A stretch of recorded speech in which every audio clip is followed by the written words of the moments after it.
Prezados irmãos e irmãs em Cristo, a minha saudação fraterna de paz e alegria. Amados irmãos, muitas vezes na nossa vida cristã, na nossa vida eclesial, nós topamos com dificuldades e reveses que podem mexer com o equilíbrio da nossa fé, digamos assim, não é? Da nossa torre guarnecida. Isso aconteceu muito na vida dos santos.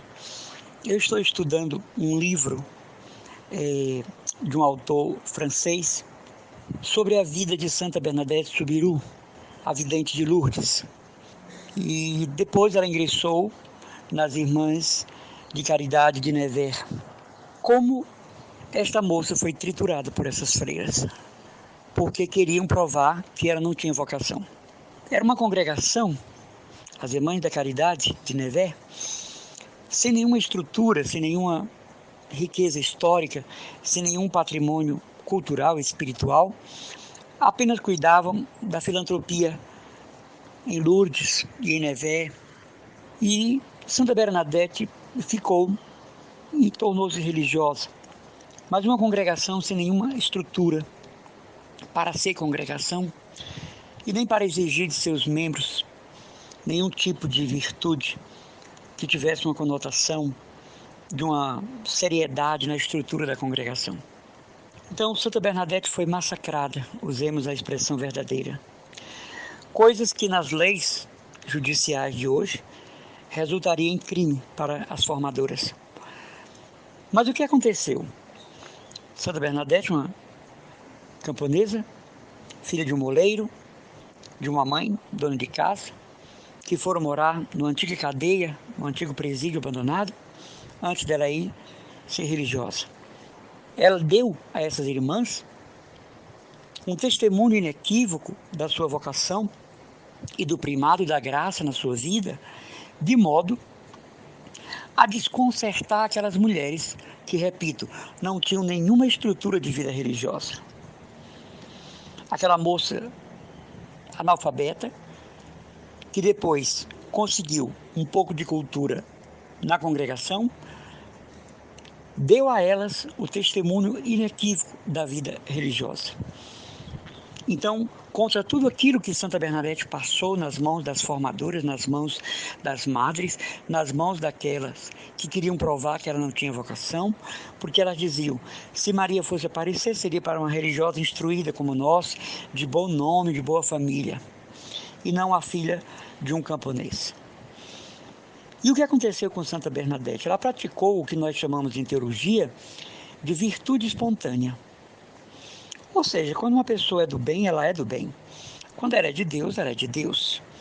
Não adianta inimigos, acusadores, não adianta perseguição, deboche, calúnia, por quê? Aquela pessoa está impávida. Ela é um colosso, ela é uma torre, ela é uma muralha, porque estabelecida em Deus.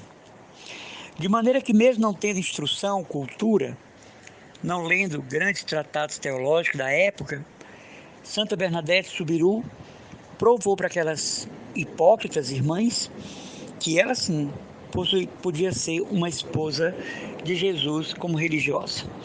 Há alguns autores, como Jean Lanflam, ela disse que Santa Bernadette queria o Carmelo, queria ser carmelita. Mas o seu diretor espiritual fez toda a reflexão para que ela ficasse na vida ativa.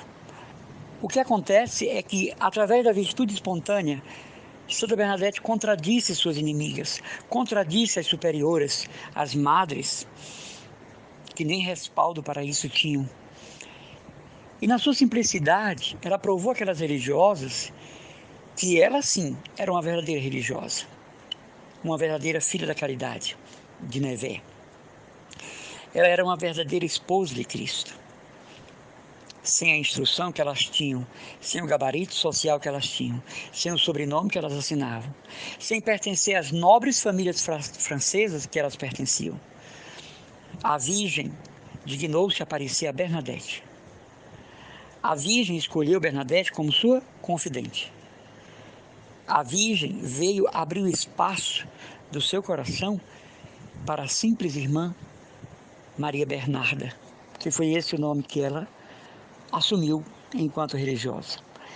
E assim, irmãos e irmãs, dentro da igreja, nós encontramos pessoas, sacerdotes, bispos, religiosos, leigos, que querem nos contradizer, que querem nos humilhar, que querem desafiar a nossa esperança, a nossa fé e a nossa caridade. Uma coisa contraditória, né? Como é que alguém dentro da mesma comunhão de fé que eu quer contradizer a minha experiência de Deus, quer me afastar da experiência de Deus? Como é que alguém se apropria da igreja, da liturgia? Essa semana eu estive numa paróquia, na celebração da palavra, e quando os rapazes e as moças da música viram que o celebrante da palavra era eu, se recusavam a tocar as músicas. E eu tinha que pedir 2, 3 vezes a canção, ou que eles cantassem o seu repertório. E depois me disseram que o rapaz que toca é um especialista em música, dando notas erradas, acordes errados. O que é isso? Pessoas que se acham donas da liturgia, donas do ministério de música na igreja, e portanto donas da missa, donas da celebração da palavra, e o celebrante não era do agrado deles. Então do tipo, eu toco se quiser, eu canto se eu quiser. Então vejam, a que ponto chegou a nossa igreja católica? E a que ponto chegou a igreja em nossa arquidiocese? Pessoas que se sentem donas do ministério litúrgico. Como pode alguém querer atrapalhar a sua experiência de Deus na igreja? Alguém querer impedir que você seja cristão católico e inutilizar o seu batismo? Como pode alguém querer afastar você do convívio paroquial e pastoral? É uma contradição com tudo que Jesus ensinou, com tudo que a primeira comunidade cristã viveu. É uma contradição absurda. E como reagir a isso? Pela virtude espontânea. Não se abale porque não gostam de você. Não se abale porque falam mal de você. Não sofra porque são contra você as pessoas que deveriam lhe acolher. Pratique com elas a virtude espontânea. Aqueles dons e carismas que o Espírito Santo lhe deu e ninguém tem o poder de apagar. Ninguém consegue, por mais planos tortuosos que façam contra você. Pratique com essas pessoas que lhe perseguem em sua capela, em sua paróquia, em sua congregação, em sua comunidade, a virtude espontânea. Aquela experiência que eu tenho de Cristo e é verdadeira dentro de mim. Aquela experiência que eu tenho de Deus e é genuína. É uma continuação de mim mesmo. É uma expressão de mim mesmo. Eu não faço nada porque os outros fazem. Eu não tenho a devoção porque está na moda. Outro dia eu estive, essa semana mesmo, né? Estive numa loja que abriram junto desses padres famosos. Era tanta gente que eu não consegui ver produto nenhum e tive que me retirar do local. Por quê? Porque o bendito desse padre está na moda. Mas vai chegar um dia que outro mais ilustre que ele, mais carismático que ele, vai tirar esse brilho. Então é muito triste, né? As pessoas estão na crista da onda pastoral, na crista da onda litúrgica, na crista da onda teológica. E aí começam a instigar umas às outras, machucar umas às outras, espinhar umas às outras, dentro do mesmo corpo místico de Jesus Cristo. Não é algo tremendamente faltoso? Não é algo tremendamente impactante? Você consegue imaginar uma carmelita contra outra carmelita? Você consegue imaginar um franciscano querendo derrubar outro franciscano? Um dominicano contra outro dominicano? Um leigo contra outro leigo? Você consegue entender um bispo lutando contra outro bispo de outra diocese ou de outra arquidiocese? Um cardeal contra outro cardeal? Uma pastoral contra outra pastoral? Uma comunidade carismática contra outra comunidade carismática?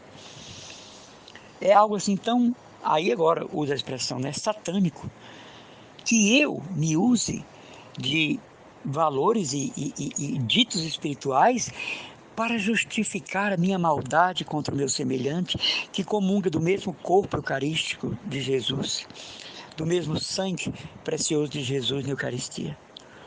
Então, contra essas pessoas, eu quero lhe dar um conselho de quem sabe o que está falando porque passa por isso. Pratique a virtude espontânea. Seja bom porque você é bom. Perdoador porque você é perdoador. Firme e forte porque você é firme e forte. Dê ao outro o que está em plenitude no seu capital de graça, no seu reservatório de graça, como eu falei aqui outro dia. Se você pratica a virtude espontânea, os seus inimigos vão deixar você em paz, porque eles vão perceber que não adianta planos contra uma pessoa firmada em Deus. uma pessoa sobre quem Deus tem colocado suas mãos.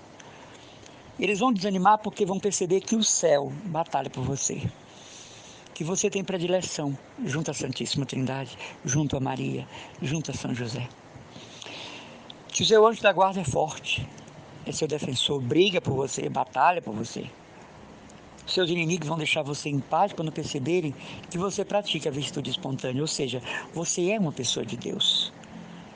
E não vai cair na contradição dos bons e nem na contradição dos maus. Pratique a virtude espontânea, ou seja, você é cristão católico porque você é cristão católico. Não para cair nos aplausos, no reconhecimento, na aceitação de ninguém. Tem pessoas que morrem para ganhar o aplauso de determinado sacerdote, de determinado bispo, de determinada comunidade religiosa. Tem pessoas que morrem para agradar determinadas congregações de freiras. E no final, são sempre rejeitados, repugnados. Porque se vê que não era coisa do coração, mas da má intenção, da má índole, daqueles buliços da nossa condição humana. Seja quem você é, seja o que você é diante de Deus e dos homens. Mas pratique a virtude espontânea. A virtude espontânea que está em sua alma, faz parte da sua trajetória de fé, da sua caminhada, que ninguém vai poder viver em seu lugar porque é única, não é? As marcas de Deus são únicas. Dizia Santo Agostinho, e com muito acerto, que Deus nos fez e jogou a forma fora para dizer que nós somos únicos. Não queira ser Frei Pio, que já tem um no céu. Não queira ser Santa Teresinha, já tem uma no céu. Não queira ser Carlos Acutis, já tem um no céu. Seja você na santidade. Seja você na eloquência, seja você na humildade, seja você no escondimento, seja você na pregação, no exercício dos dons e carismas do Espírito Santo, mas você. E aí nós teremos a virtude espontânea como porta-bandeira da nossa caminhada em Cristo. Um abraço às orações do irmão Emanuel Maria, consagrado da comunidade católica mariana Cristo Dominus.